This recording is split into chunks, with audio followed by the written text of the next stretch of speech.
there can be parents who really feel sad that their children are disconnected from nature. But it's also like, come on, parents, like, when's the last time you took a hike? Yeah. Or parents who are like, yeah, my kids are on screens way too much. But it's like, have you looked in the mirror? Like, just forces in society, like the way things are set up, you know, I guess at least in like our American culture, it's like, it's pretty easy to be disconnected from nature and on screens all the time. Mm-hmm.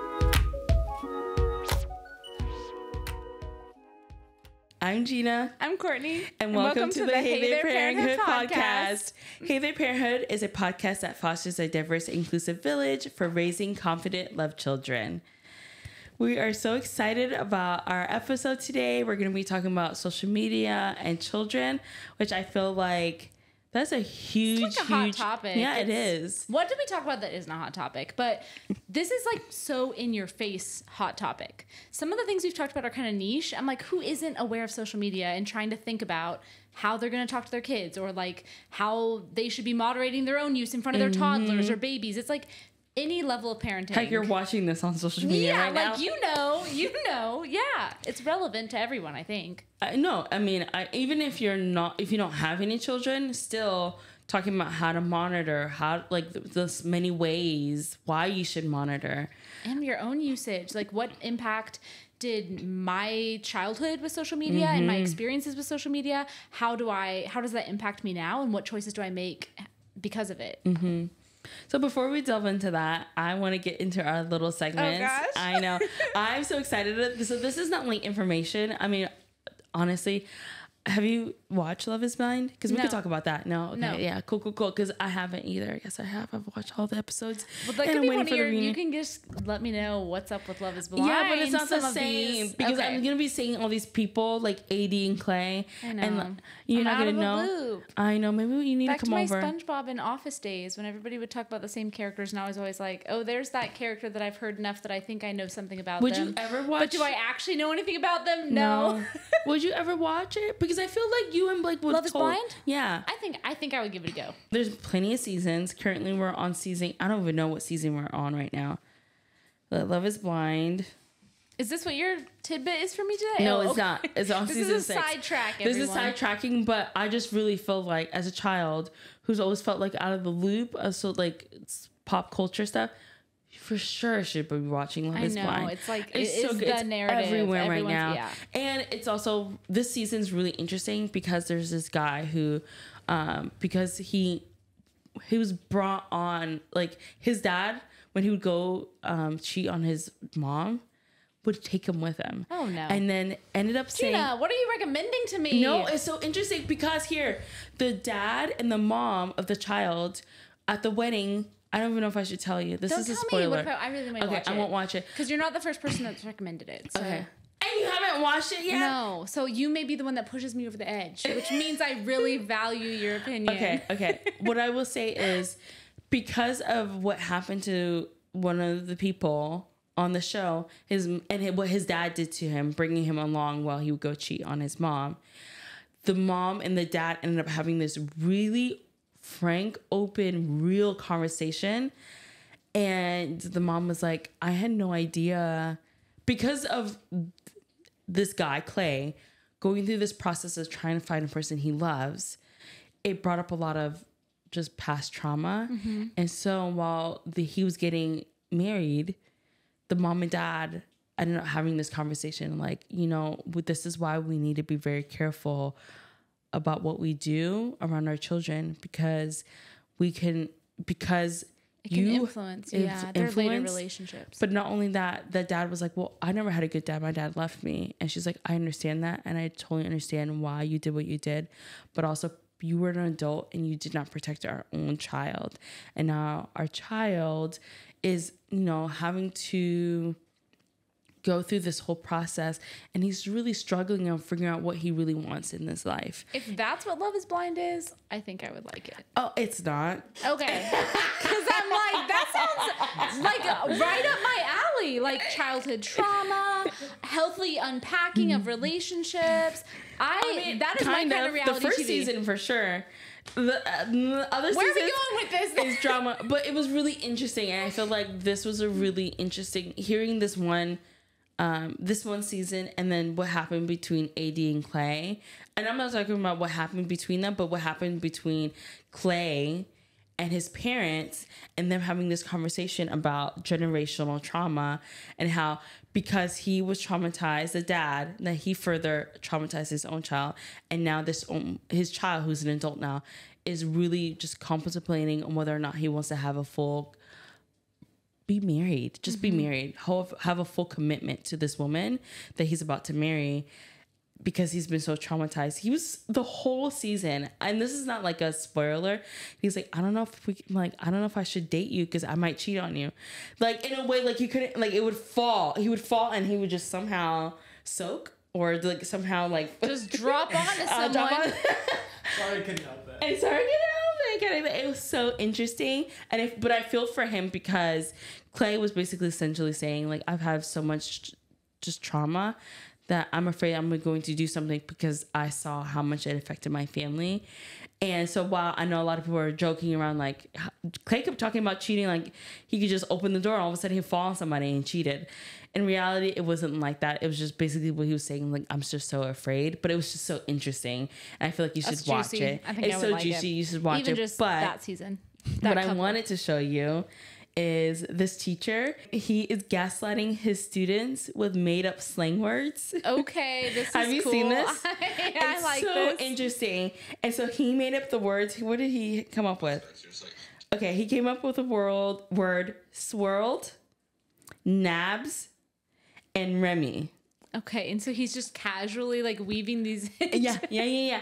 And then when his students, when kids are like, "What is that? What does that mean?" He's like, "You don't know." Like, and I think that's because we live in we're millennials now, right? And so I don't feel like Riz, for the longest time, I honestly did not know what Riz meant. Oh, Gina. Okay, but how did the students respond? So then he just like pulled their leg, and then they eventually came out to them or something. No. So I just want to tell you some of the stuff that he's come up with. Next minute, they're ignoring you. It's like, why are you so swirled? You're hot and cold. 1 minute you... Swirled is like hot and cold. Katy Perry. Yeah. So swirled, I liked swirled. It was really interesting because basically it was like two things that shouldn't mix together are being put together. Okay, got it. And so you'd be like, oh my goodness. So like, swirled. I wouldn't even count frosty like ice cream with fries as swirled because like obviously we already know that they go together. But something to that point, close to that, where you typically wouldn't think they go together. Okay. Like, I would say what swirls. There we go. What swirls is grilled cheese and honey. Ew. A grilled cheese people sandwich. Are eating that? Okay, but I eat carrots and peanut butter, and people think that's really weird. But I'm like, it's akin to apples and peanut butter. No, yes, it is. Have you eaten it ever? It tastes like an apple and peanut butter, but a little bit more vegetable-y. And then the other one was Remy. Remy is the rat from the movie Ratatouille, and a rat being around food should be gross, but Remy's a really good cook, so it actually works. Some things Remy, it means it shouldn't go together, but it actually does. No, that's what you were just saying for swirls. No. Swirl is opposite? Swirl is like hot and cold. Okay. So like two opposites being put together. Okay, and this is two things that shouldn't go together. And then this one is things that are gross and really shouldn't go together, but it works. I would have been one of his students, like, I don't know what you're talking about. Maybe it's two clothing items that don't normally go together, but someone's able to pull them off. You're like, Remy. Of course, when students are like, where are you getting this from? You just say things like, guess you're just not on these streets like I am. Yeah, guess you're not in the know. Here is our thing that we might want to implement or know about effective parenting. An idea I came across and liked. This is from Nurtured First, and it's a suggestion for bedtime. A bedtime ritual that can change your child's life. This is something that my parents did for me. I don't know how religiously, but I have enough memories to where I'm like, this was definitely a positive vibe. I loved this as a kid. So the suggestion is the bedtime check-in. So at night, at bedtime, asking your kids 3 simple questions. The suggested ones here are, what's one thing that went well today, one thing that was tricky today, and one thing you want me to know about today? These can have any degree of structure, obviously, but I do love the idea of having a nighttime check-in. Nighttimes were really special in my household growing up because my dad got home from work and we were homeschooled, so we'd like been home hanging out with my mom all day, and it was like very novel when my dad would come home, and he was our bedtime person. So stories were with dad, teeth brushing was with dad, pajamas was dad, tuck-ins was dad. And this was something that my parents did that felt so, so special. And I don't think it was this extensive. There were 7 kids in that household. So I'm sure it was some sort of just like, I'm thinking of you. How are you? How was your day? Like some little moment. But when I was nannying, I participated in a lot of bedtimes, and I did this a lot. I would sing a special song, and then there was this back scratching moment where I could just be with the child and say like, tell me about like something that you want to share with me today, as they're like getting ready for sleep or whatever it may be. The comments here, here's why I do this. Bedtime signals to kids that they will be alone for the next 10 to 12 hours, and that separation can feel daunting. It can lead to crying, clinging, stalling, anything to not have to be in their own room or separate from parent for the next period of time. Doing this sort of check-in, it's suggested here, eases the transition into bedtime, calms your child's worries, and strengthens your connection with them.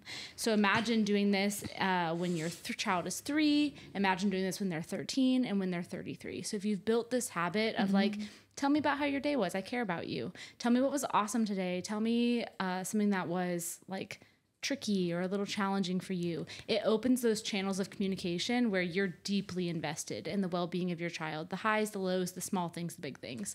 And from experience as a childhood parent who did this, I love the suggestion. So it's just a tool that you may want to use in your household. So what's funny or cool is I already do this, but I do it after when we pick them up from school. Yeah. So any little moment. Yeah. And I typically, the questions that I ask, which we already do, is like, is there anything that I need to know? And then I said, what's one thing that made you smile today? And what's one thing that made you sad today or made you feel like not so great? And I like it because it's a great, like, how does school go today? Fine. It's okay. No, but this like, is more specific. It's more specific. Like, what's one thing that made you happy or smile today? Oh, it's so easy. They're like, oh, I did this, or oh, we were able to like archery, whatever. They're always able to. The part where it's like a little bit like they have to think about a little bit more is like, what's part that made you sad? That like there's always a moment. What was the tricky moment of today or whatever? And I love that yours is at school pickup. It's coming to mind also that we had like some round robin dinner table stuff, especially when nights would get trickier and we all had different bedtimes. So as I was a teenager and stuff, my mom was not like sitting on my bed asking me this at night. She just wasn't. And none of my parents were. It was much more self-regulated and autonomous and whatever. But we still did have these types of check-ins on a regular basis, a date night or at the dinner table. So finding what works in your household with your child, your routines, at what point, even if it's once a week, at what point can I have a like check-in moment where my child can depend on it? And the more consistent it is, the more peace it will bring them, because it doesn't feel spontaneous or like I could just be in my own world. My parents can all of a sudden want to like invasively know something about me. It feels off. They can kind of depend on it, I think is the vibe they're going for. I think that's really cool. Thanks for bringing that up. Yeah. So I'm really excited today. We have Blake, your spouse, on the show today, and I'm excited to hear their thoughts about social media and everything. But Me too, always. Yeah. I mean, they're cool. It's going to be a good one, a controversial one, but a good one. I had seen a video by Angie. She's like a transracial adoptee. Do you know who I'm talking about? Maybe. She's a really famous like transracial adoptee. She was on the Red Table Talk, and then she's done a lot of other research for transracial adoptees. And she was on the Red Table Talk talking about how like, oh, I'm a transracial adoptee. And I was like, does that count for our family? As weird as it sounds, I kind of was like, does that still, like, she has a white dad, do we still count as like a transracial? And who's this person? Like, she was adopted by who? She was adopted by white parents. Okay. And then she started doing research and started talking publicly about being a transracial adoptee. Okay. Her name is Angie. I can look her up right now because I follow her. And like we chatted a couple times too. So that's when you're like, wow, this is a real real thing, right? Because I thought just that's like important. When Angela Tucker, there you go, Angela Tucker, and when I started following her, like when we adopted, I just thought, oh, it's just an adoption community, being a parent, a non-biological parent, and then a non-biological child. I never thought there was another like subset group of transracial adoption. Yeah. And once I found that out, I was like, oh my goodness, I feel like I have so much more to learn, because I thought I was just doing enough by learning about just adoption in general. There was another added later. And so that was probably the kind of like catapult of me wanting to learn more and talk more about transracial adoption was recognizing that, oh, we're a transracial adoptive family. Like I have a transracial adoptee and we're adopters. And I'm like, I know nothing about this, like at all. I rarely knew anything about adoption, and I definitely wanted to learn more about transracial adoption. And I felt like I knew nothing, so then I was going to talk about what, like the fact that I didn't know anything, and I was learning, and what I've learned on like my journey and the trials that I've come across being a Black adoptive parent. How do you see social media as a force in society? Do you see it as like a vehicle for like consumerism? Do you see it as a change making or pace setting? All of it. Like, yeah. All of it. And I say that because, I mean, you guys heard of like the new TikTok ban that just came out, right? TikTok ban? There's a new TikTok ban. Unanimously, it passed in the House. So then it's going to go to the Senate. And it looked like it was going to pass unanimously in the Senate as well. But banning TikTok, period? They were basically trying to bully TikTok and say, we can still have TikTok if you will sell it to someone who's not Chinese. Oh, okay. Right? So who would want Which is nuts. The guy's from Singapore. Non-Americans are making fun of us real bad. They're making fun of the fact like Americans don't know the difference between Singapore and China. In that hearing, at least, it was vastly apparent It was that person engaging with that person couldn't seem to figure it out. I have a feeling it was maybe he was ignorant, or maybe he's just politically motivated to kind of make a scene and try to shut down TikTok. But it didn't do that. It showed how ignorant he was. I It hope. didn't- I it hope wasn't that was successful. people's It wasn't takeaway. successful. Yeah. And in reality, I don't think I would be willing to dumb myself down to make a point, because I would rather seem intelligent and still get my point across instead of acting like, oh, Singapore, we're Singapore. Instead of acting like an idiot. Yeah, that would put us in a horrible light. And I don't think we need any more of that as Americans. Social media in general, it's a way to bring community, to bring change. It's not just consumerism. I do feel like that is a huge drive for why we have social media. It's just to consume it and just to like watch it and maybe buy clothes and all that stuff. Well, it generates tons of data. People learn from it. Yeah. But I also feel like it brings about change because TikTok just did a like notification. If you have TikTok and you saw it, it would tell you like, hey, TikTok is about to be banned. It just got passed in the House. Put your state and where you live, and we will give you the number for your representative, and we'll allow you to call them. And So then like taking civil action to to protect themselves, but also TikTok can facilitate that not just to protect their own selves, selves, but like in a lot of political movements, TikTok is like, hey, here's how to immediately contact your representatives to take action on causes you care about. Imagine, I really want to just look at everything that's happening in Palestine right now, right? I did not know any, like, I'm really embarrassed to say this, but I also feel like I'm not the only person. Until last October, I knew nothing about what was happening in Palestine. Right? And as I've been doing more research about it, this is something that's been happening for years. Like Malcolm X I was learning about everything that was happening in Palestine and how long it's been happening. And Malcolm X was even talking about it back during the civil rights movement and how he felt like until things like the civil rights movement, everything that's happening in Palestine, until those can be done in until the right changes are made where the people in Palestine are not people are not being genocide. Is that the right way to say it? But not being killed or not, their land is not being taken away. Black people here in the U.S. are having rights and being treated equally.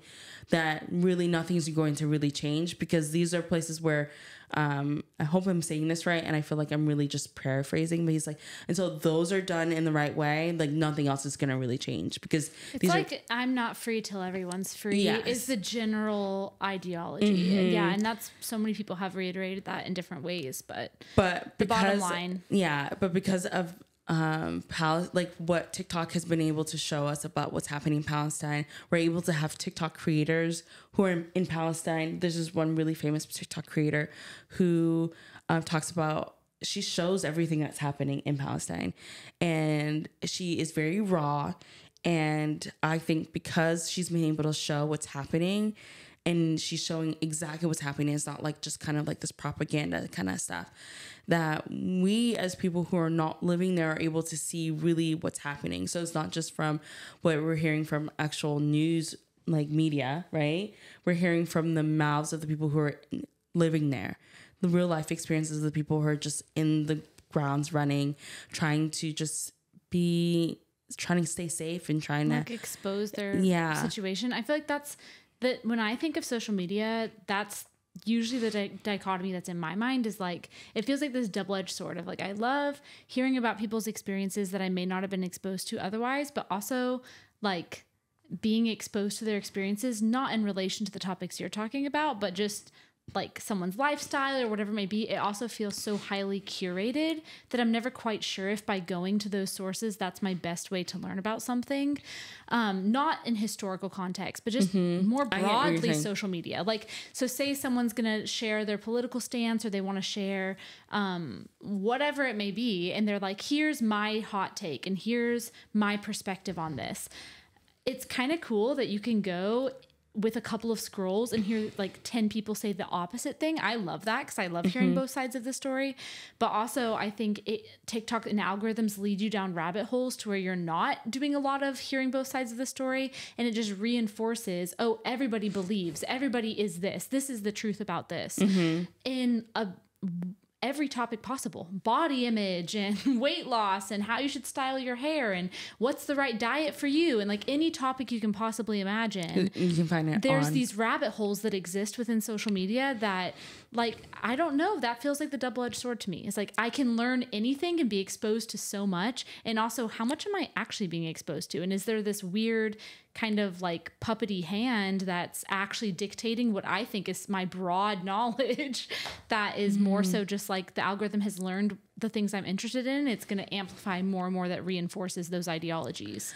But does you, and I may be alone because I don't feel like you use TikTok as much, but I feel like you do. Blake knows, yeah. Don't you feel like TikTok does a really good job at not showing only one-sided? That is, you kind of will flip and you'll see one side. At least I do. My algorithm would be algorithm, where I just saw a lady talking about how she got her hair done by this one creator and he messed her up. Like her hair looked like Kelly Clarkson, but like right when she won American Idol. So like and then the patchy highlights. Yeah. And then a couple swipes later. We love Kelly. We love Kelly. I love you, Kelly, but I mean it's a rough like 2000 whatever look. But then like a couple swipes later, I heard from the hairdresser who was like, I don't know why she's talking about that. This is what she's explained that she wanted, and now she's trying to say she don't like it. I feel like I always hear both sides, which I feel like on some other platforms like Instagram, I do not get that. Yeah. I typically only get one-sided, and I also don't get as much political stuff thrown in my face as much as I do from TikTok. Not to say like TikTok is doing it right, but I do recognize like TikTok like loves to show you both sides because it allows you to further delve into that whatever topic or drama you're trying to learn about or like just want to be like nosy about and engage. But Instagram is completely opposite. I was on Instagram for years, and then the only topics that I ever saw that were very heavily like thrown in my face were topics that were political, about adoption or multicultural families or interracial families, never anything else. Wow. And I was interested obviously in all the other things, but the only things I ever saw were the things that I vocally spoke a lot about on my platform. What do you think? I have a lot of feelings about that. I think it's hard to sum it up. That's what I was trying to do as I was listening.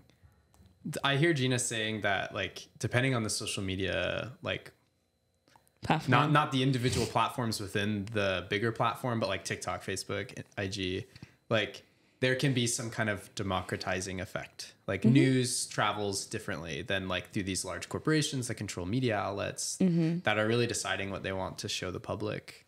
And I totally agree with that take. Like, but to Courtney's point, like it's heavily user dependent. So like depending on your like own proclivities or interests, like the algorithm learns you.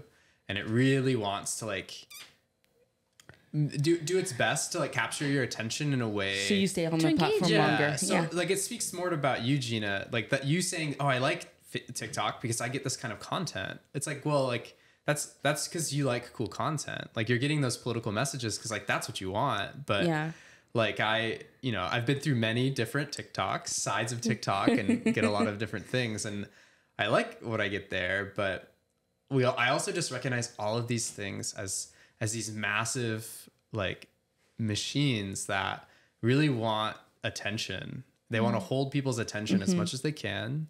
And the content, they've somehow figured out how to get people to make them content for free.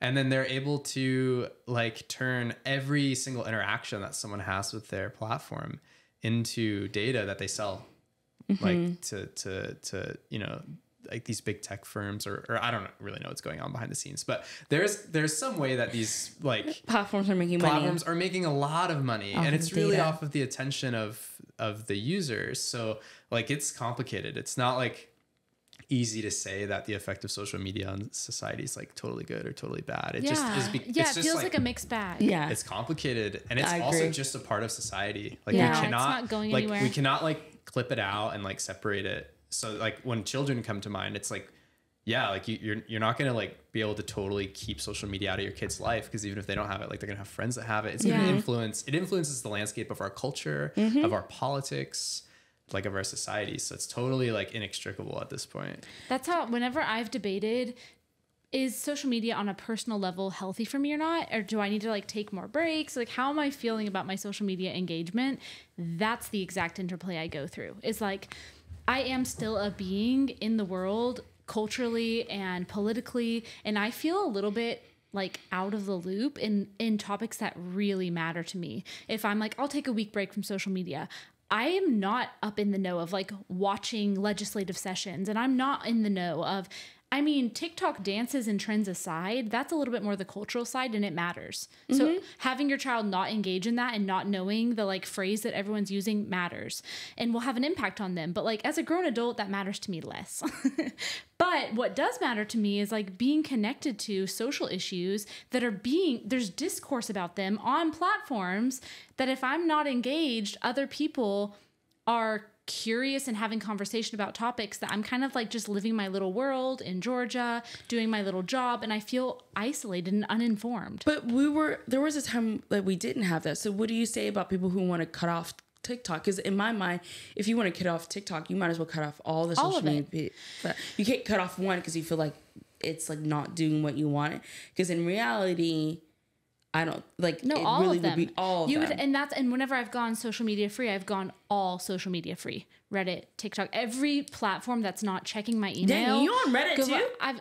I like Reddit. Reddit is like, I'm not on it very frequently, but I feel like I prefer Reddit over TikTok. I have biases for TikTok that don't matter for this podcast that we don't need to go into, but it's not my personal favorite platform. And so like when I say social media free, I mean every sort of interaction socially with people that I don't personally know. So not my text messages, not my phone calls. I still use Internet Explorer, but like, am I out Internet exploring like legislative sessions? Can you really use Internet Explorer? Isn't it like, that's the issue I hasn't it been like removed from computers? What do you use? Like Chrome? I use Firefox, but yeah. Oh God. Chrome. You don't. Do you really? Yeah, I use Firefox. Like for your school stuff and everything? Everything. Yeah, privacy. When it comes to parenting, like having an awareness that if I feel that way as a 30-year-old woman who's like not had exposure to that my whole life, it wasn't, I learned how to be my own little self without friends that were talking about, the only culture they were talking about was like movies and shows they watched and music. Social media was non-existent till I was like 15, right? Then it was like, I guess, a MySpace or Facebook. And so in my early development childhood years, not a thing. So I'm like, that will never exist again for anyone who is raising a child now. Those days are so long gone. Unless it's forced by the parents. Right, like but you haven't removed them from the world that we live in. So even if the parent is like, social media will be non-existent in this household, and that's their stance, well, like, boo-hoo, social media still exists in every other household, like, in the world, basically. So you removing your child from that hasn't decontextualized them from the world they live in. And so they're still going to walk out their door or be at McDonald's or go to school, and everybody else is in that world. And then they're kind of like, I don't get it. The case you go to McDonald's. Yeah. That was so funny. Why'd you say McDonald's? Like, Guys, I don't know. That's so funny. I'm just imagining like a bunch of people are at McDonald's. It's because me homeschooled me as a child. Is that what you want it to be? At McDonald's on Internet Explorer. That's I think they're free Wi-Fi. We'll say that's why. That's true. That's probably it. That's what it was.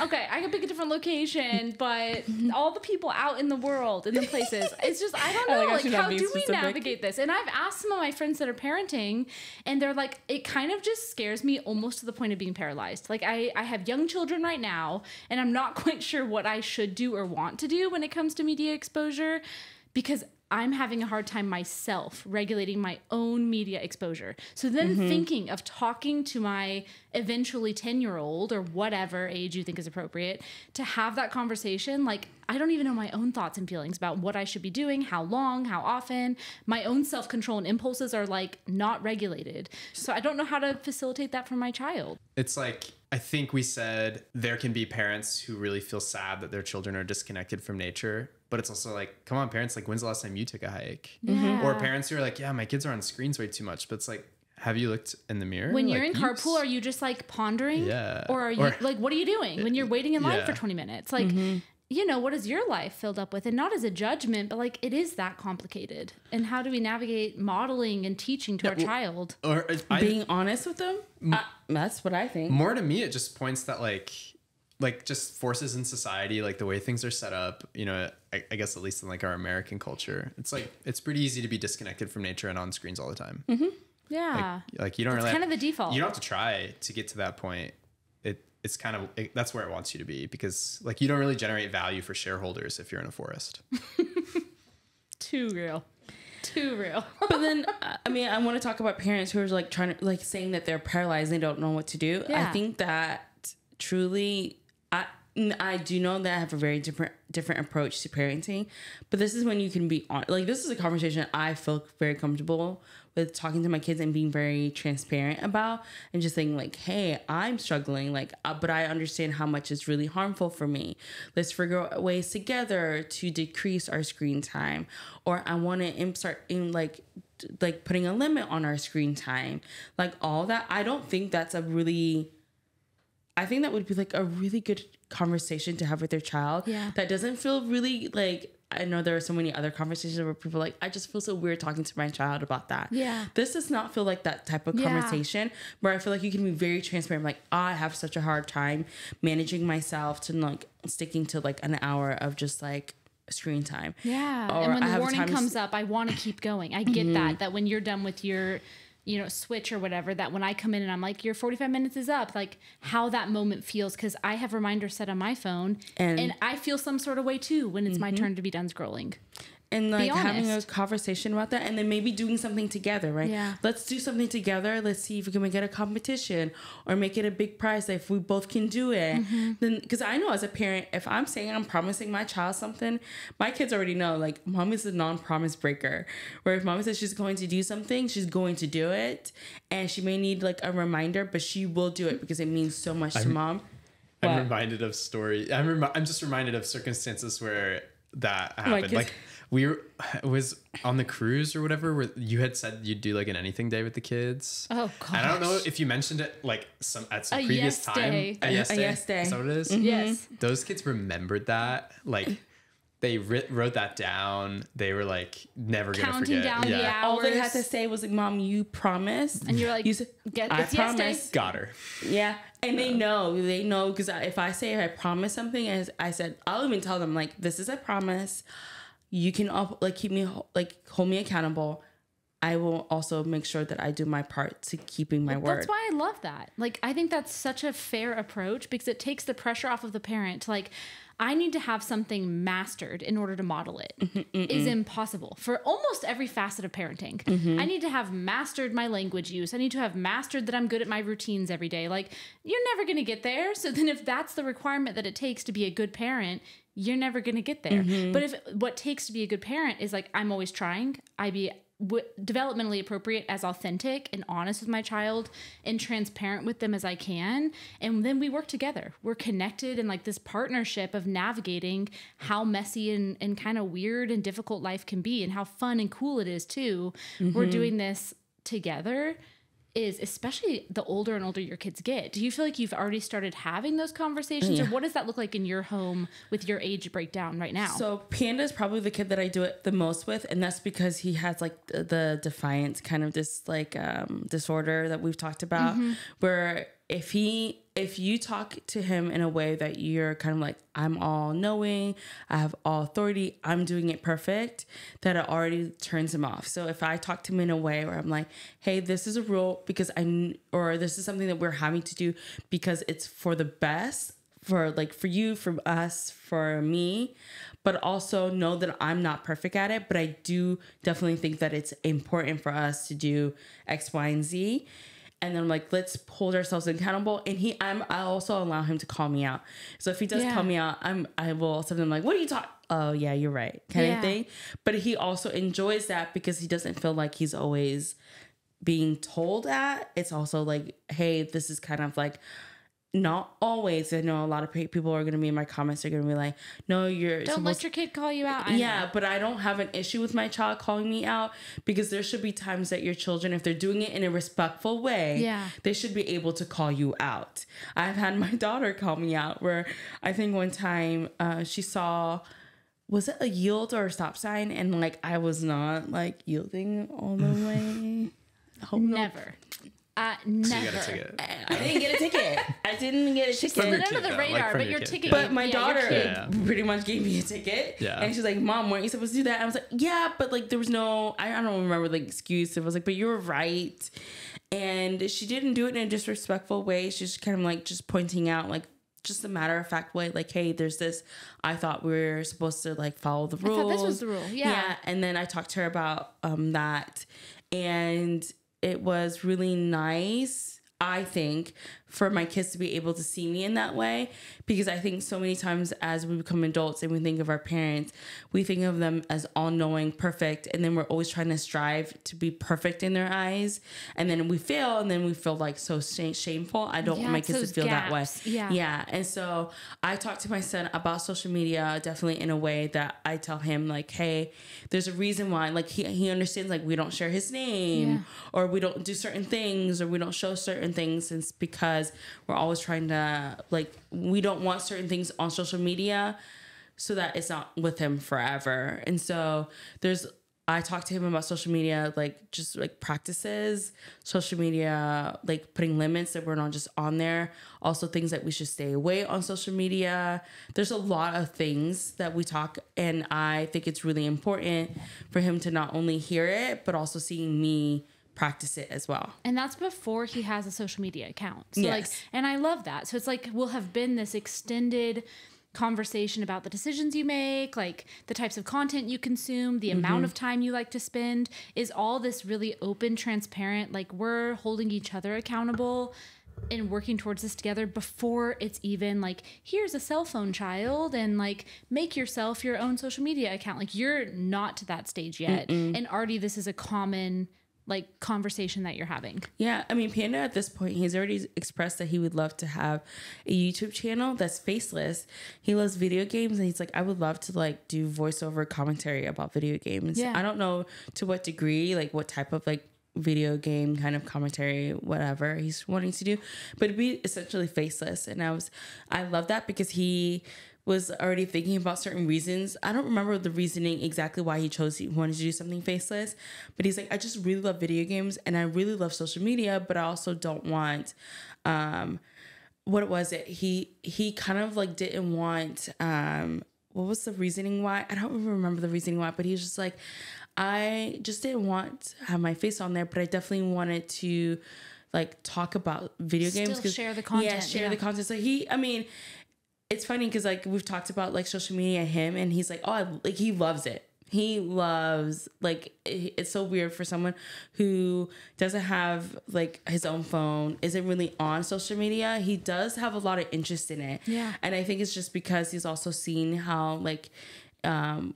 it's, let's be honest, social media is pretty cool. You're getting to meet so many new different people from everywhere that you talk to strangers about content that you share, similar and learn passions. Like that's what makes Reddit so cool, is you're like having conversations with anyone in the world about similar interests and topics, and like where else can you do that? Social media is cool in that way. And so I think it was really cool that he has a lot of interest, and he's like, I love he loves what we do, but he's also like, but in this, I think what it is that he noticed that there were a lot of other video gamers who are completely faceless, and he loves that mysteriousness of it. I guess that's what it was. He's like, I like the mysteriousness of it, and I think there was a video gamer who was like had a mask on his head. Is there a video game? I have no idea. I feel like there is a person who does like video games on YouTube where he had like a huge mask on his like face, and Panda just loved the idea of just being so mysterious, and he's always been a kid who's always been like that. Always wants to be mysterious. Yeah, and so I think that's why he wanted to do like a faceless kind of thing. But I just genuinely think that like social, like in the end, social media is like here to stay, and it's our jobs as parents to teach them just the right way to consume, to be a part of social media, be a part of social media. And I think it's really important that we do that, so that way our child is able to put limits on themselves. Yeah. Because I feel like as us as millennials, since we were like one of the first people to have it, that we don't do as good of a job as putting limits on ourselves, but also we won't be like the next child who, or adult who someone is going back in our previous, like when we were 15 and all of a sudden seeing us write things that are very inappropriate. Yeah. And us having to speak and apologize for something that they should be apologizing for, but they're having to do it in such a public way that if I know that as a child, I never did any things, but I definitely know there were other children who were doing something. I know I did. Like I have things, even just at the holidays, my family sat down to like, they found some SD card or something, thumb drive that had our childhood photos on it. And I had a digital camera that I was so thrilled to get at 14. And the primary hobby of me and my friends was taking photos of ourselves. So it was like selfies or dressing up or doing makeup styles or like recording horror videos in the basement, like whatever it was. Just my digital camera, ridiculous stuff on that flash drive. Ridiculous. Like if someone came across it was like insensitive, or it was just like bizarre, or it was appropriating, or I have all sorts of content like that. I just didn't know. I was 14. No one had walked me through cultural appropriation. No one had talked me through inappropriate things to do. Not like, I mean, it's just goofy stuff, right? Where I would be embarrassed as a working professional if, as a social worker, my 14-year-old digital camera photos were just like prolifically displayed. I would have to do a lot of apologizing and just backpedaling because I didn't know, and I was young. And should I apologize for it? Yes, but publicly, like it is a different ball game to have your lack of developmental awareness be under for the whole world. Glass. Yeah. So Gina, you're saying like guiding the way that your kids interact with social media, like to be kind of the right way. What is it? Like, what is the right way, or what are the guidelines that we say, personally have, or just so like, okay, so say Panda were to get social media of some kind, like what advice, guidelines, or rules are you going to give him so that you feel like he has a healthy relationship with it? So if we probably wouldn't start anything, like he's 10 or 11 now. We probably wouldn't start anything until he's like 12 or 13. So we still have another year to still talk about it, the practices, without him like fully doing anything on his own. But when I say on his own, I would still fully be managing it. I think, as weird as it sounds, I think Kim Kardashian does a really good job. Because she obviously knows, like with her, like with what she does. Oh, she, her daughter North has like a social media platform. Comments are completely off. She also heavily manages her daughter pages, and so whenever her daughter's doing a live, she's there right behind her. And while I'm pretty sure it's embarrassing for Kim because North puts her mama on roast. I know. Oh my so goodness! Bad. But it's the best content. It's the best, right? And I truly respect Kim for what she's done, because if North's doing a live, Kim's right there, right? If she's like posting a TikTok, Kim's there, and she's like also participating. Yeah. And so I feel like that's like a way for her daughter to participate, but also still have someone who's guiding her. Because I know someone who, in their household, social media was not allowed point blank.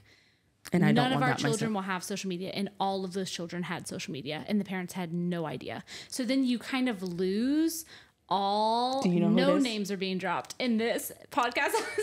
You can No, I'm you can not. tell I'll me tell later. you offline because that was as a fellow kid that grew up in the Gina Wilder camp. Like my mom was you can have this at XYZ age, and then once you do, I'm so sorry, it's just not your private space. I have your passwords, I have your information, and like if you're going to have a social media, like I can get on whenever I want to, and that's the way that this is going to go. If that makes you uncomfortable, keep writing in your journal and keep seeing your friends in person.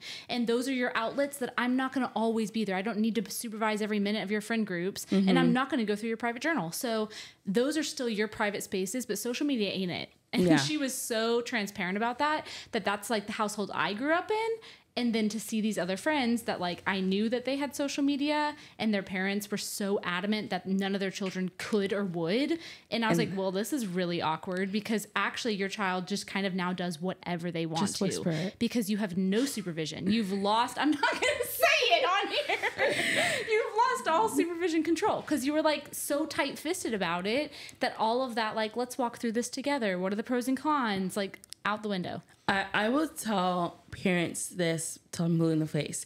Being so strict on something and not being willing to talk to your kid, not willing to have a conversation with your child about a certain topic, any topic, and this includes social media. If you're so strict about it, if you're so anti and you're like completely cutting it out and do as I say and it's my rules because I said so, I promise you, your children will find a way around it. And if your child has it, it's not because you put these rules. It's because they wouldn't have anyways. They wouldn't have anyways. That's and what I say think. that because in my own household, when I grew up, I was a child that I wanted to know the information, not because I wanted to do anything, but because I was just a very inquisitive child. And I never got in trouble. And my sister, you remember, I had extremely strict parents. I mean, my goodness, I just wanted to go to the church dance and dance and shake my booty. And not even Cotton Eye Joe, like Cotton Eye Joe, like not the even shake my most booty for the innocent. boys. Yeah. Just shake my booty because I like shaking my booty. And my parents were like, no, you went. The rule would be you went out yesterday for 10 minutes. You cannot go outside tomorrow. That would be the rule. Go like, outside. No, you went outside Gina, yesterday. why aren't you at McDonald's on Internet Explorer? Because I went outside of McDonald's for 5 minutes and now I can't go outside Been there, done tomorrow. that. Haitians will understand. We'll be like, filled your quota. You can't go. For real. I had l'église, la caille, l'école, which is I had l'église, I could go to church.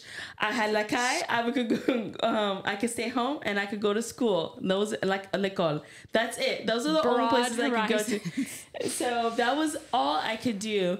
And the rule, as weird as it sounds, but if I went out yesterday, I can't go out today. Yeah. And I followed those rules because I was just a rule follower, not because I was afraid of my parents, because I saw my sister sneaking out. Yeah. I saw her doing all the things, and it didn't stop her. And it didn't stop me because I knew I could do it and I chose not to. So as parents, if you're putting that, you could do whatever you want. If you want to still be super strict, do you. But I'm just going to tell you, your child is following the rule because they would have followed the rule, or they following the rule and you just don't know, but they not really following. Exactly. Because I'm like, if your decision is fear-based, at least you know what you're afraid of if you're still a part of the conversation, if you're in the background of the TikToks, if you're able to log onto the account and see what's happening, if you have the comments turned off, you at least have this locus of control, even if it feels still out of control, that you're involved in, versus if you're your fear is so strong that it's a hard no, then your child may still choose, depending on their personality, to engage in that anyways, and you've lost all touch, all control. Were you going to say something, Blake?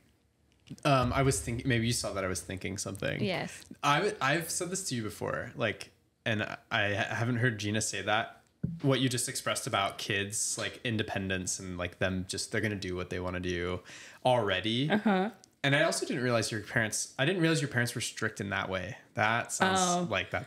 You That knew. was a I lot. knew your You knew. parents growing up. Because Amy would come up in my house and be like, "Hey, Francine, Gina We really- want to give Gina a ride to X, Y, and Z," and your mama would fight for me. That woman, I loved her because she She's was like, I'm always going. I'll be so safe. No, Amy? Yeah. Yes. That's hilarious. Amy We made were it Gina's possible ride for to me to shake my every- booty to go I on love our that. Joe. Thank you, Amy. Amy, we were. That was a core memory. She was. My mom was like, she was right there, being like, "Hey, let's like let your child still be a child, and she's gonna be Yeah. fine, and I'll be the chaperone." I was more like your sister, and I have told my parents this, but like I was like, you guys you had all the rules in place that you wanted to, but like if I wanted to do something, I was gonna do it. Like it wasn't like I wasn't thinking so much like, should I do this? It's like, I already know I want to do that. How am I not gonna get caught? And it's been tough for Courtney and I when we've talked about like being involved in kids' lives or if we were to ever have kids of our own. Like I'm always like, kids will just do whatever it is that they want. You know, you can try and make it like as impossible for them to do that, you know, and you know, maybe you will, but I think it can lead to like really like resentment or discomfort. So I wonder if you have got a kid that like really wants to engage in social media in an unhealthy way. Like, what's the fear? Yeah, like, what's the you- outcome? like, Wait, I have a What's the child right worst now case who wants to scenario? engage, or you If just you did. Like, If I'll I- give you a scenario. Okay, like, okay. let's imagine it's 3 years down the road, and your boundary in your household is phones are docked at night. So at will 10 be. p.m., we all dock our phones in mom and dad's room, right? And that's the end of phones. It's at 10 p.m., whatever. You then find out it's like your oldest child is 13, 14, and you become aware that at some point in the evening, say 2 a.m., your child consistently comes into your room while you're sleeping and is on their phone for an hour or two in the middle of the night. And this is something you've become aware of. this is gonna happen. So then what? Okay, so then at that point, it would be talking to my child. Then I would want them to explain to me what it was, or what was The appeal. the appeal, what was so important. Because I'm sure there's always got to be, I'm not trying to say it's like a justified reason, but there's always a reason. yeah. There's always a reason. And I think it's so important as a parent to hear them out. Yeah. Because I remember as a child, there was a reason why I wanted to go to the dances. I wanted to just feel part of like all this stuff. There was a reason why I wanted to go do X, Y, and Z. And it was never to break the rules. Yeah. It was truly to be able to feel something. I can't explain what it was. Like belonging or whatever. But Yeah. but whatever. There was a reason. And so I would love to hear from my child who's breaking this rule, why. Walk me through the reason. Walk Yeah. me through the reasons. Yeah. And not to say that it may totally change my consequence, but I think it's so important as human beings to feel heard. Yeah. And I want my child to feel heard. And That's- your kids, like I've heard you do that, and I'm like, man, if my parents had asked me that, I would just make something up, right? Like from my perspective. But your kids are always pretty honest. Because Yeah. I think Oh, they, Panda, you they know for trust sure. you and Yeah. you trust them. Like that's a different relationship. Like there isn't this shame or like I'm just going to do whatever I have to do to protect myself. Yeah. I think your kids trust There's that some- you're trying to well, protect there's some them. trust. Yeah. there on But the foundation, thing yeah. is that I may end up having a child like who would just still lie, Yeah. and there's nothing and you'll wrong with love that. them.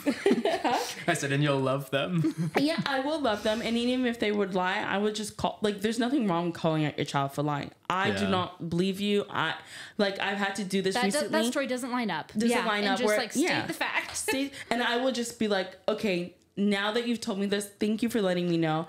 I know that's not the truth. I have this evidence, and I'm going to tell you what I know, and I'm just going to like not allow them to continue to lie. So Panda is developmentally doing that right now, where he's lying and fibbing every once in a while. And there are times where I'm like, hey, I'm not going to ask you anymore Because I just started, yeah, I don't want to give you that opportunity. Set It's- someone up for a lie. yeah, and I don't want to do that. That's like horrid to do as a parent, to set your child up for lying. Like, you can do that to adult. Like, I was watching Love is Blind, Gotcha, yeah. where Laura was like, she caught Jeremy, like, yeah, I want to do that to my kid. I'm not, yeah, that's not cool. But if I ever see that, I didn't think my child would lie, but I noticed they are lying. I'm like, okay, cool. All right, I know that's not true. Thank you. I'm going to tell you X, Y, and Z. I'm going to further explain why we have these rules. I'm going to give you a consequence that is very appropriate and equal to what you've done. So I don't want to be like, you're grounded forever from your friends. But I would be like, hey, I'm going to take away your phone. I may take away all the social media platforms. Right. I'm still going to allow you to have your phone. I would put heavy parental controls. I may take away your phone even earlier in the evening until I can trust you, until you show me that not only are you respecting the rules, but I also feel like you understand why I have these rules. So we may have extra conversations. I love talking to my kids. And just flushing it out. That's how... Oh, do you want to tell the zinger my parents always laid on me? Ooh, it was so... Wait, sorry, what did you say? The zinger. The lady was like always... Okay. It was like the sure opposite. What you said. Oh, I thought... Okay, I don't know if it has a double meaning here. No, zinger. No, you're good. Zinger. I heard some. We have her I heard on something high else. alert, man. Where she's Can like, we give her captions? Can she get captions? My Or just- McDonald's is called out my Internet Zinger. Explorer. Yeah. What if a zinger is about? Well, actually, we knew you said Internet Explorer. We were. Jeez, I don't know. We were just I'm calling it out. hoping, because I just listened to this teacher, and maybe I'll talk about this later, but you go ahead. Oh my gosh. They would do this thing where if I was caught one time, I have the exact scenario with media usage is coming into mind. We had a family computer that we I all know this shared. story. This is like pre-laptops, pre-whatever, right? It was like the family computer, and I was allowed to go be on my Facebook on there or whatever.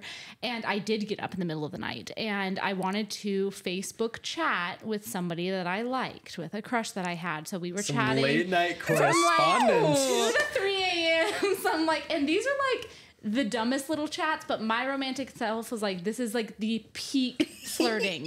Peak. Like I wanted to like print the chats and like save them in my journal. Like this was like, I was so thrilled about these middle of the night. Like, what are you up to? Nothing. What about you? Like That's a great. bunch of nothing. But we had a curfew that the computer, the family computer, had to be turned off. And so there I am in the middle of the night, and I remember my dad coming down and hurried and shutting it off. And I was stressed. I hurried and shut it off, and then I was just awkwardly in the dark sitting at the turned off computer. And my dad was like, Courtney. And I was like, What are you doing? Dad? Yeah. Hi.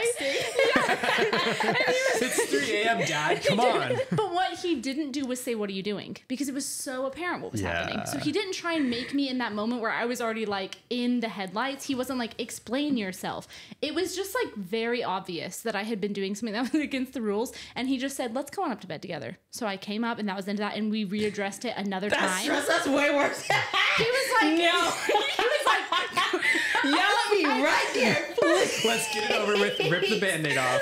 No, thank you. I'm not going to bed. I'm laying there waiting. Oh, sweating. Dang, that was worse. Yeah. Please ask you to it. okay, Let's get it over with, please. similar to you though. Gina, similar to you. While Gina's laughing, I do want to say, I don't know if everyone can see it, but Gina's eyebrows look so good. Gina's eyebrows look really good. Oh my gosh. No, it's that. But this is why it was normal for our family. Because first of all, you'd have to know my dad, and that he's like I can has hear been him mad say at that. me like twice in my Yeah. life. Like, so this was normal for him to just be like, we both know what's going on here. Let's go to bed. Well, do you think he would have done that? Like, was that just a court? Like, was that your dad responding to Courtney I have there? no- how or would can he I have done know? that for every kid? How can I know? This is my experience. You haven't asked him? No, I don't know what he would do for everybody else. My parents were very individual. Call him up. You think I'm joking? Call him up. Wait, I wanna have to finish the story.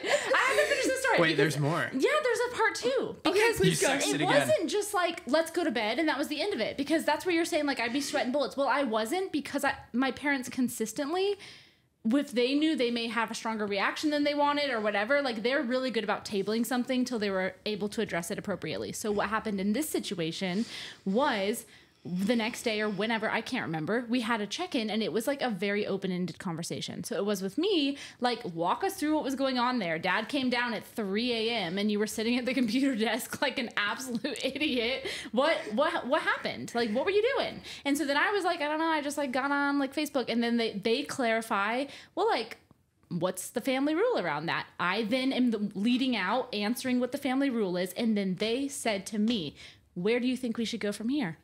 Oh, I do that to my kids. And I was like, all the time.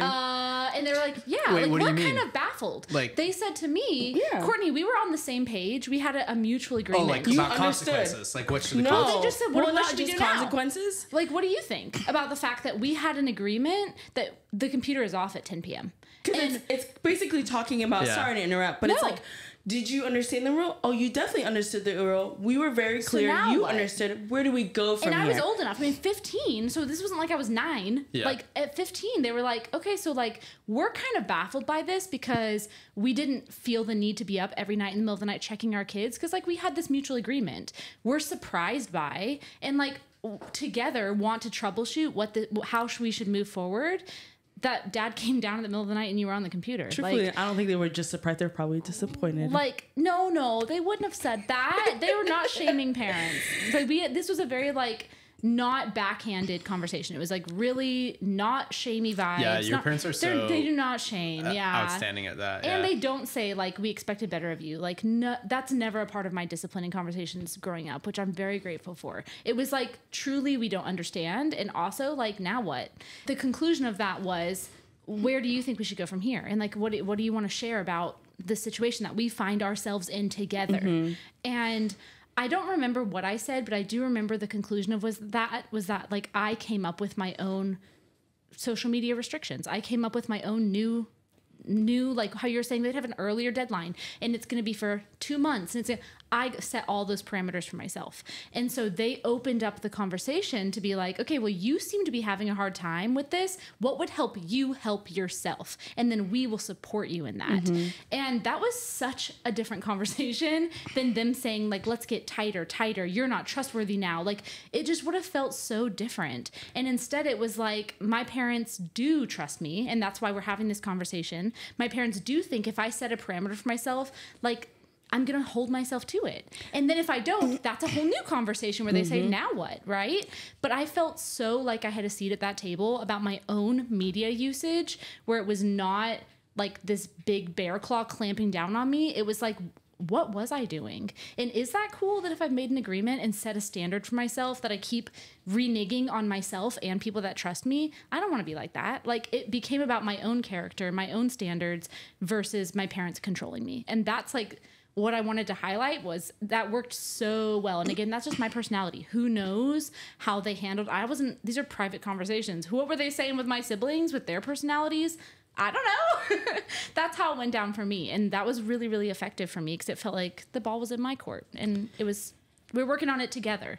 Well, one thing that I noticed and I use Panda as the example because he's also the kid that just likes to push boundaries more. And I don't see him as like I don't even really see him as a difficult kid at all. I just see him as doing all the things that are developmentally normal for his age. I truly believe that. He's individuating, Gina. Yeah, this is and so healthy. it doesn't bother me, but I've noticed whenever I have Panda talking about what are the next steps and what he thinks that we should do, he sticks to it way better. He may be frustrated because he'll tell me like, oh, like he'll even say like, I feel like it's very fair. I feel like whatever I put on myself or whatever you put, extremely fair. I'm okay with it, but it still sucks. Yeah, I'm annoyed to be in that situation, right?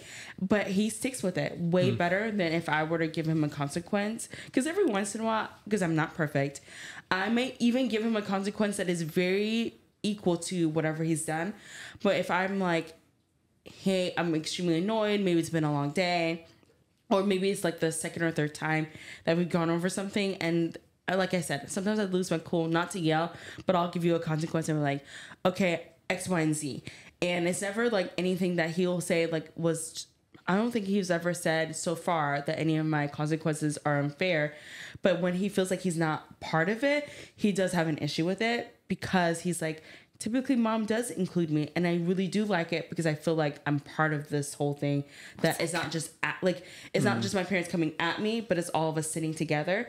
But when I notice when he's part of the whole conversation, he sticks to the rules. He actually is able to talk to me about it even more about whatever has happened, where he'll be like, hey mom, thank you for talking to me. I was really frustrated. I'm glad that we talked about it. I'm glad we have this rule. I'm really going to stick with it. These are all words that he's come with or told to talk to me about on his own, that I've noticed that it's way better for him.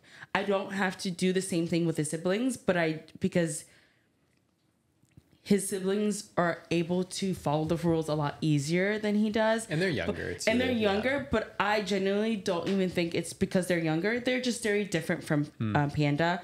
But I also still do it anyway. So I still do talk to Tiger. I still do talk to Badger. Even right now, we're having conversations with Cow when she may make a like wrong choice. Like technically, was it? I don't know if I would for sure say it was a wrong choice. I definitely understood why she did this, but she beat up this older kid for stepping on. Wait, what? Didn't I tell you about this? No, this is recent. This is recent. She beat up an older kid, like at your co-op. Yeah, it was rough. So this kid. What? Sorry. I've heard about this. Yeah. So I'm like, This is blowing my mind. So- but I'm not surprised that she would do that because she's fiery, fierce, right? yeah. And she felt so bad afterwards. But in the moment, she was so angered because she felt like this kid did this very carelessly, like, Yeah. and didn't apologize. And if there's any justice component or wrongdoing, I could totally see her just like losing her cool. Because if she feels like she understands 100% if someone does something by accident, and she's like the most forgiving person, but she feels like there's any carelessness or you didn't have like, you weren't so like empathetic enough or sympathetic enough to go apologize, or you're just like laughing about it, heaven help that child. Because our babysitter went to go pick up the kiddos, and she's like, I was kind of scared of Cal. She's like, I would never want to be on the other end, because she's like, she was wailing on that kid, and I saw the red in her eyes, and I tried to stop her, and there was no stopping Cal. Yeah. And she said she went and like tackled that child, and this was a kid that was, I think, 4 or 5 years older than her. It was about the same age as like Panda, because Panda's like what at that time Panda was, he's 11, so she was 6, and this kid was like I think 10 or 11, and like straight tackled him, put him down, and like start wailing on him. And the kid, I think the babysitter's like, yeah, he walked away and was like not like so. It was rough. And then she came home and was so embarrassed. And so she's like, I felt so bad, but I was so angered because I felt like that kid did it on purpose. And she's like, I would have totally understood if he turned around and said sorry, but it looked like he did it on purpose. And he also didn't care, and that hurt my feelings. And I've seen her be so graceful to the point where I've seen someone do something to her and she could tell that it was by accident, and she's been so cool. And so for us to hear this, for her to like beat up this kid, it was so out of like her nature that she was so afraid to have this conversation with us. And when we finally did, and this is us being, you see us, like we're not yelling parents. We don't yell, we don't spank. She still had a really hard time talking with us, that it made us realize, like, even if you have all of the right things, you're doing all the right things, you're having conversations with your kids, they're able to talk to you. She was eventually able to talk to us, but you're opening it up to the point where your kids are always able, that you still may have a child who still will feel uncomfortable. That basically, for Cal, we ended up having to set almost a little bit different parameters, where we pretty much had to allow her to write it. And then what else did we do so she was able to tell us? But what I'm trying to say is basically, I'm trying to like circle back around, which was all our kids are doing, a lot of things are just developmentally normal, right? And so as parents, we have to do things to make it where they should always be willing to talk to us, but also always be willing to hear them. But even if you're doing all the right things, it still may be really hard for your child to be able to talk to you, to set appropriate guidelines for themselves. And so as Panda has been able to do a great job at it, Cal would not. Cal would be like, ground me for 1,000 years. She's so hard on herself, and I would not obviously allow her to do that. And so it was been, I don't know if you were you guys there for that stage where she would like be so hard on herself, right? I'm like, yeah, go ahead and ground me for 1,000 years. And she really wanted to be grounded for that long. And I would be like, no, we can't do that. That's not appropriate. I think what would be appropriate enough was just for you to talk to me, and then you say like, hey, I will do my best to not do that again. And that is super hard, because obviously for Panda, I would have given him stricter like consequences, because not only for his age and maturity, but also his personality. And Cal, I have to give way different consequences. And that's also really, really hard. And so, like you said, you didn't know if your dad would have done something different for your other siblings.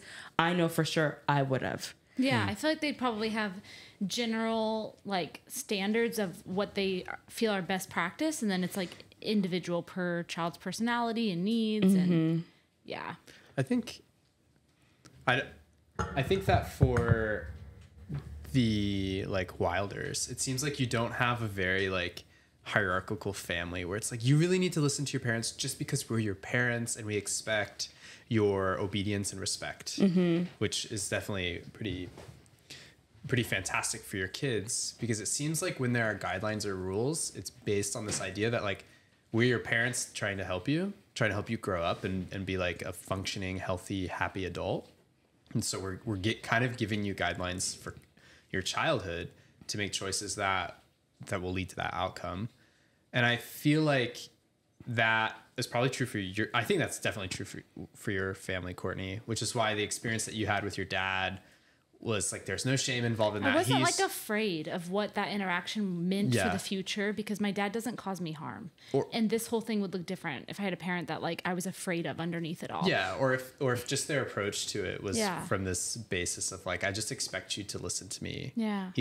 It seems like the parenting style that you and Drew take is absolutely like, we are raising you, we're collaborating with you together. And I feel like that's why Panda will be so honest with you.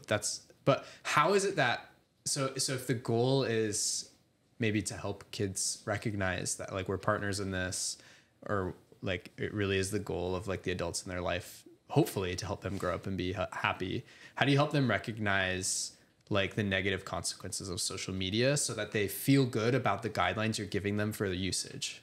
I don't know if they can, my personal opinion. Yeah. Developmentally, like to walk a child through the impacts biologically and psychologically of screen time, that is so vague. Like, do you know what addiction looks like to the brain? And do you know your XYZ is atrophying every 30 minutes? There's so much data out there that you could try and, but like developmentally, that's very challenging to introduce to your child. And I just don't think there's a way. You have to do it in ways that speak to them. And so you have to look at their primary motivators. What are they getting from it? And then speak to like moderating the thing that is most tangible to them. But also, if I'm wanting to show them the consequences, what should I be showing them? Should I be showing them, some of it may not be age appropriate or for their age or for their maturity?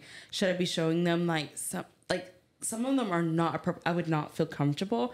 I could talk about it in a way to show or explain why they should not be doing it. And even if I do, and even if I show them, still some kids just won't, like you said, it doesn't matter to them. Resonate with that. It doesn't resonate. It doesn't matter.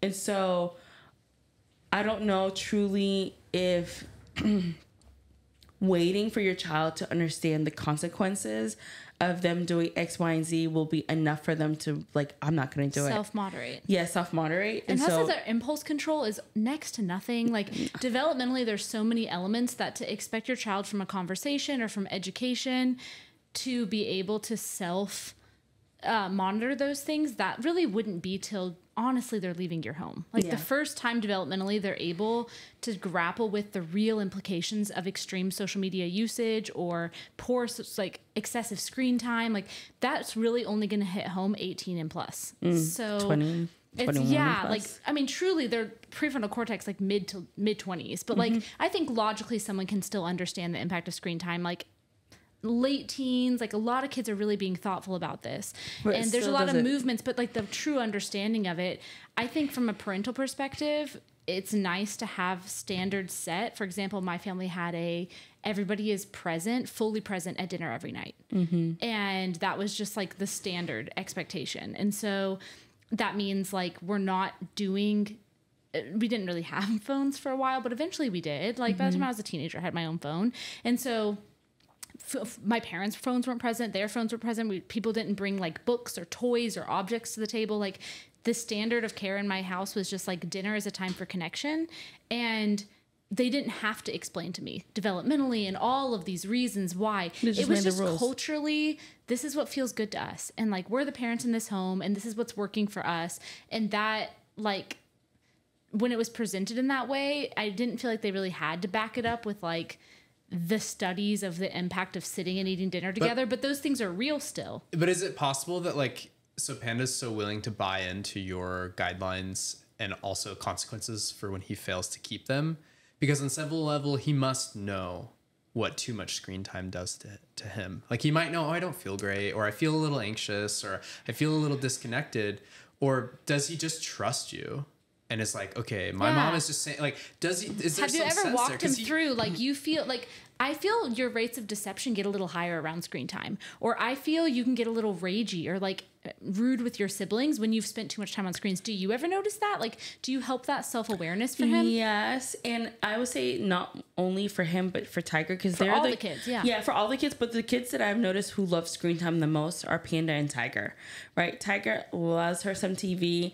She will watch her some Paw Patrol with her brother all the time. And like, I love it because she just loves it, right? Yeah. I love TV. I'm like, I would be binging Love is Blind kind of thing. And then Panda video games. And I would say, personally, I think it's a mixture of the rule following, and there have been times where, I don't know, like where we're traveling and like, we're just like, here, you know, you have those days where you're like, here's the screen. We're just trying to pacify you because I know that this day is going to be boring, right? It's going to be too much and you're going to need. And they will self-regulate themselves to a point as well. So I think it's a combination of both. But as parents, we're not supposed to think like our kids will self-regulate themselves because eventually they're going to see that I'm anxious or I'm too angry. Like they're not going to always do that. Will they do that sometimes? Yes, but I can't wait for that sometimes. And also, as my job as a parent is not to think, oh, they'll self-regulate themselves and so it'll be all good. No. That sometimes helps him understand some of it, but not to the point where he recognizes this needs to be an everyday thing. That's my job.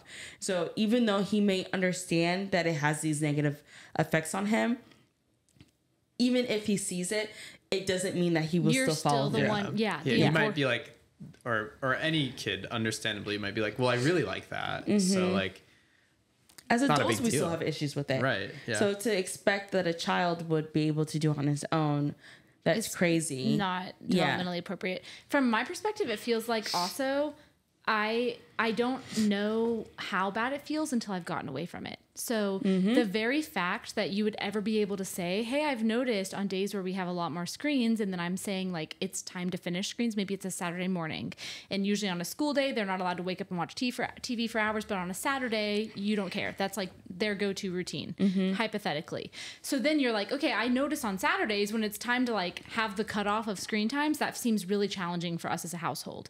And you're having this transparent conversation, walking them through being able to identify how that feels in their body and like what you're observing. They have no context for that besides saying, how do you feel on days where we wake up and we just are like exploring together and it's free play and we have routines and we're going outside and you're playing with your siblings. If you don't have any days that are like me taking my social media fast, I don't know how high exposure to screens makes me feel, and I'm not aware of that in my body regulating it till I've checked out for a minute and felt how different it feels to not have it. And that, I think, as parents, is your responsibility to set up that dynamic so that they can, with age and development, start feeling that difference in their body and start recognizing those things. But if you don't say, hey, like, we have a hard and fast, no screens all day Sunday, it's family time. Like, that's this household's culture. That's our rules. They'll never have the opportunity to know what it feels like to be bored, to entertain themselves, to play with their siblings, to engage with toys and imagination, or to read. And because those, like, you didn't set that standard for them or open those doors to even know what that feels like for them. I did find this new company that has like watches and phones, and it's called Gab Wireless. Have you heard about it? It's like parental controls or no internet or something. I don't know. I have heard of it. Yeah, so there are parental controls, but also there's no social media. So you do have apps. So you could have, I think they have like their own version of Spotify, or they may have Spotify. I think they even talked about like you can even have DoorDash, and you can have all the apps. You're just away from social media. And I really like it because it's a way for children to, it's like the in-between step. Yeah, like a growth, like learning boundaries, learning how to self-regulate, still feeling in the know, which is I think the initial step a preteen wants, or an early needs. teen or kid or whatever age you're looking at, is like, I just don't want to feel like I have nothing when everybody else is starting to have something. And Panda's right at that stage where he's kind of like wanting something. Yeah. And so I feel like Drew and I like talked about it because obviously we're the type of parents too, we're not going to be like, no social media. We want to do it in a way when they're in our home where we're doing it together, putting guidelines, we're learning, so that when he becomes an adult, that he fully feels like he's very prepared and not like completely lost. But I feel like Gab Wireless is like a really great way to be able to do that. Yeah. To give the next step before that final step of him having social media.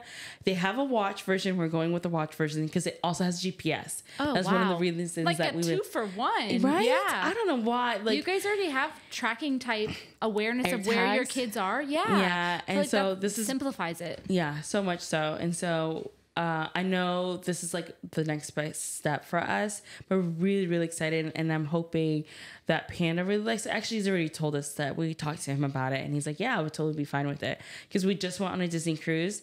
And there were like kids younger than him that had a phone. Yeah. And not that I felt like very cringy about it. Because in my mind, I already feel like those parents must have already talked about like social media and already had those talks with their kids. But hoping, right? But Right. that's not for me to Benefit of judge. the doubt. Whatever, that's for them. But I feel like I have talked to Panda about it, and then he knows that we're doing this next step. And I feel like he's very knowledgeable about everything, that I'm really excited to do the next step, which would be Gab Wireless. And then the next step would finally be like the final boss, he would say, which would be having the iPhone. Full-fledged. I know, the iPhone with all of it. But obviously when he has the iPhone with like all social media, that he also knows that until he's out of our home, that he would be having some type of like guidance where we would have rules and guidance. And I would also have access, passwords to everything until he was an adult out of our home. I think that's awesome. This reminds me of a tip that was given around phone giving and kind of this first conversation of, I'm going to give you access to something, that Ralphie from Simply on Purpose is her account. She has some great content about sharing the actual phone itself with your child for the first time. And a tip that she has mentioned is, whether it's a Gab phone, which is an excellent option, or whatever device you're planning to give your child that increases their autonomy, she doesn't recommend giving it around like birthdays, Christmas, or holidays as a gift, because it presents it to the child as like, this is mine now, thank you. And then whenever you try and regulate it, or say like, okay, that's the end of screen time, or like, I need the access to your passwords, or I'm going to take this as a consequence. It's like taking something that belongs to them versus the phone being a tool that you're allowing them access to, that you bought and you pay for. And they've shown through responsibility or integrity that they're ready for that next step.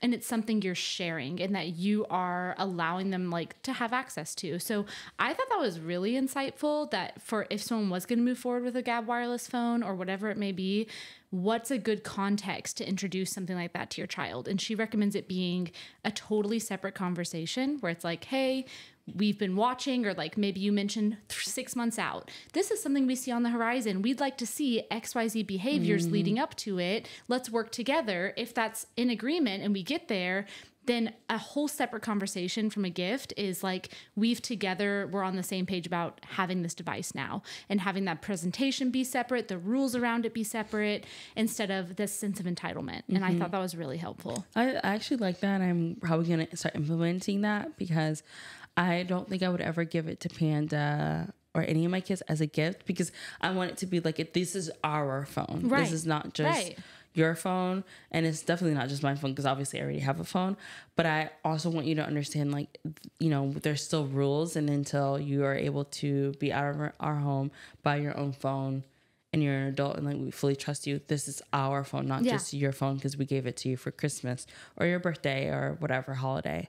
I love that. There's like one last thought that I was thinking that it kind of correlates and ties up a lot of the conversation points we were talking about. It's easy with screens to emphasize like the don'ts and to emphasize the boundaries around it. And it feels like it could be really helpful to emphasize instead, well, what do we want to fill our time in our lives with? And screens are so prevalent that it's easy to have them be like the main core of like how I spend most of my time. As a professional, that's how I spend a lot of my time, is for work on a screen and then decompressing on a screen. So that leaves most of my day that way. And even when I'm trying to like reparent or support myself with my decisions, thinking about instead of how am I going to restrict and like have all of this limitation around screens, well, what do I want to fill my life with? What are hobbies I'm missing out on? Like what type of connections are important to me? How do I want my relationship to look with my friends and my family and my partner?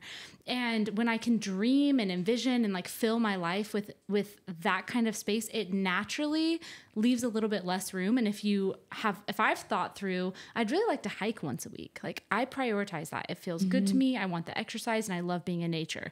And I'm finding that the majority of my weekends, I'm just decompressing on electronics and there's not room for that. It's easier for me to think of what happened to my hike. And like, I do want to prioritize that. Then I've got to get off screens. I've got to spend less time. And I think in parenting that can apply as well. Like, let's have conversations with our kids, envisioning how we want to feel and what we want our home to look like and our life to look like. Feels less like I'm taking away this or stopping you. Yeah. But like, let's do all the things that you want to do, all the things that you like. Yeah. And then it doesn't feel like the negative. It feels like more positive. Like we're doing more things that you like instead of we're taking away your screens or we're restricting it. And what you said, like, let's make a bucket list. Let's make a family goals sheet. Let's talk about what else exists in the world outside of something that we can hold, a device on our hand or a device that we watch. And that's a great way, I think, to facilitate these types of conversations also. Well, I'm so glad that we got to have this conversation with your spouse, your partner, your beautiful. I love them so much. So do I. I mean, even though they're always attacking me and never on my side, but I'm kind of used to it. They're out gunning for you. Really? But it's all good. Like, you know, I'm just, you know, if y'all ever choose to have kids, just so you know, I'm conspiring with them. Okay, great. I'll keep that in mind. But yeah, again, like I'm just happy that we were able to have this conversation because I feel like it's a conversation obviously has happened lots of times before. I'm sure it'll happen for sure. We'll probably talk about it again, and other people will like put their thoughts and their opinions on this, and because it's part of our society. Like all of us are like social media is everywhere. Yeah, it's like built into everything. It's not going anywhere. It's not. And so I think this is a conversation that we'll continue to have because like we're millennials. We're the first people who had social media as children, and we're starting to see effects of it as adults, and we're wanting to make changes for our children so that they're not having to deal with the same things that we had to. Yeah. And I think these important conversations are so important so that way we can make changes for our kids so that when they start using social media 10, 20, 30 years from now, I'm hoping it'll look different than how we're using it now. And for the better, because I don't think it's horrible, like completely horrible. I know there's pros and cons. I don't feel like it's completely horrible, but I do feel like we can do better with it. Yeah, me too. I'm really excited. And there's so many different takes for each individual family in each situation. And I love conversations around that. Like what's working for you, what's not working for you, why, and just having kind of an open mind about all those pros and cons and ways to approach it. So I'm glad we could talk about it too. Yeah. Alrighty. Bye, guys. Bye.